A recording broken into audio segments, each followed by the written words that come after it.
Top 5 Smartest Genshin Impact Characters in the Lore. Number 5 we have Ningguang. She is a professional businesswoman, and is also Tianxin of Qixing.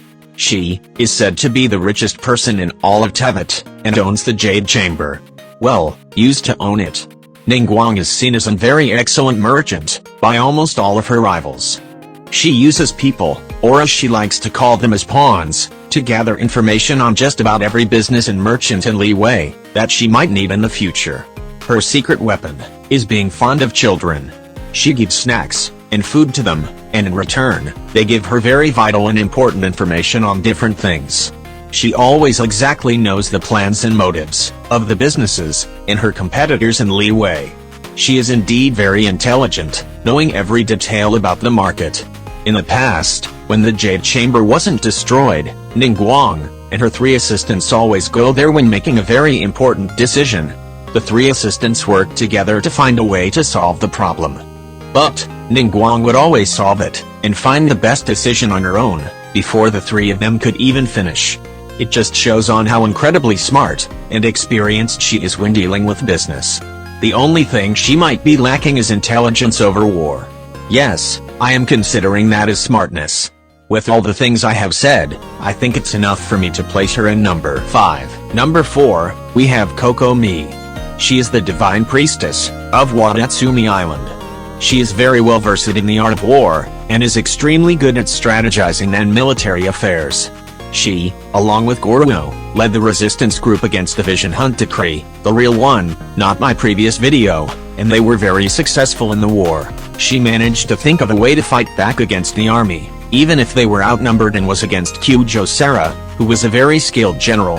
Kyujosara even commends her for the great strategy she made, saying that she is the reason on why the resistance manages to fight back and defend against the decree, even with all of her skilled troops against them.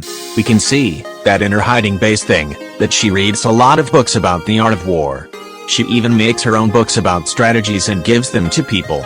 We can also see in her story quest that she has a good amount of knowledge about trading, the law, about market manipulating orders, and just the general stuff the ruler of an area needs to know. But she is lacking knowing on how to communicate with other people and understanding their emotions. But still, the people of Wadatsumi have a lot of faith in her and always calls Kokomi her excellency. Even at a young age, she managed to get the respect of the people. Although she really didn't want to be a priestess, she instead wanted to hone her skill more about the art of war and strategizing. For the various reasons I mentioned, that is why I think Kokomi deserves to be in the number 4 spot on this list. Most people would probably put her in number 1, I think. For number 3 it's Xingzhou. He is the son of the Fian Commerce Guild. He is well known in the Genshin Impact community as someone who reads books a lot, and also pranks Chongyun, but anyways. He is an avid reader, and spends most of his time looking for books in One Bookhouse. He probably read almost all of the books there though, since he really loves reading. He probably gained so much knowledge about history and other random things from the amount of books he has read. He also wrote a book called The Legend of Sword, which was very popular in Inazuma Infanting. Even Kokomi reads it, meaning Xingzhou has some insights about the art of war. Fun fact, Albedo is the illustrator for the book. He is quite intelligent when fixing conflicts and problems, being able to fix them in his own unique way that usually ends with both parties satisfied. This is due to his strong sense of justice. Yanfei was even surprised on how he managed to keep up with her train of thought, even understanding it better than her own family. Xingzhou also wanted to learn all of the martial arts of the Guhua clan. He decided to master all of the techniques like quicklime, paper fish, sword swallowing, and fire breathing. A combination of his own intuition and extensive knowledge meant that he was able to completely revitalize the dead martial art. With all of those reasons, that is why I think Xingzhou is in the number 3 spot. For number 2, it's the Geo Archon himself, Zhongli. He is very educated about geology and ores. He could tell all types of ores, and what material it could possibly be made of. Proven by his second story quest. He is also educated about everything in Liyue, since he saw it all made and happen, like the food, culture, the archaeology, and other stuff like that. He knows all about the history of Liyue, from the fallen gods, to the adepti, to all the weapons and materials previously used in the past, he knows it all. I would have to say he knows most about the Geo Archon, like it's his cousin or something, maybe they were friends. He even knows how the first Mora was ever created by Morax, and what made the Salt God suffer the wrath of the rock. He fought in the Archon War, and was allies with Weizhong. She was a god who was very intelligent, and had a lot of wisdom. She was the brains of the army, while Zhongli was the bronze. Zhongli probably gained some wisdom from her, like the art of war for example, because he and Weizhong were very close with each other. He now spends most of his time listening to stories of Li Wei, to not forget about them. The intelligence he might be lacking is, outside of Li Wei, he might not know much about the things in the other nations. Well, he knows the Archons at least.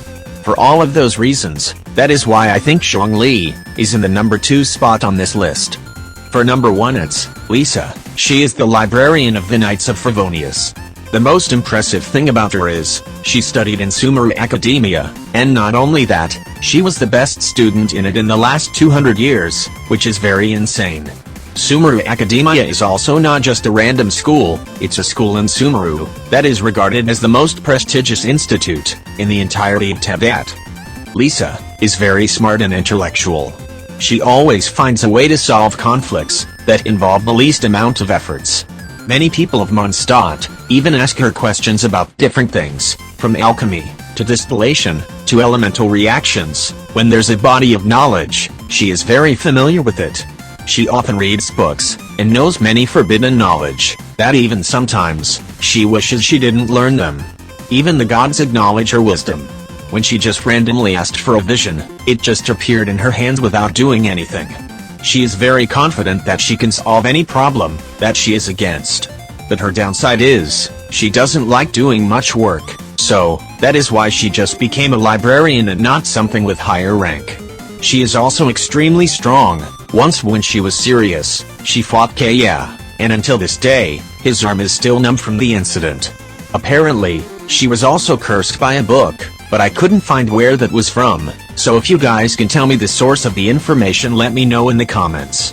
So yeah, those are the reasons on why I placed Lisa in number 1. Do you agree with my picks? Let me know in the comments below. This is all just for fun, so don't take this video too seriously. I could see why many people would disagree with my ranking, but this is just my personal opinion and speculation. Thanks for watching. Don't forget to like and subscribe. YouTube says only 5% of my viewers are actually subscribed, so if you aren't already, consider subscribing.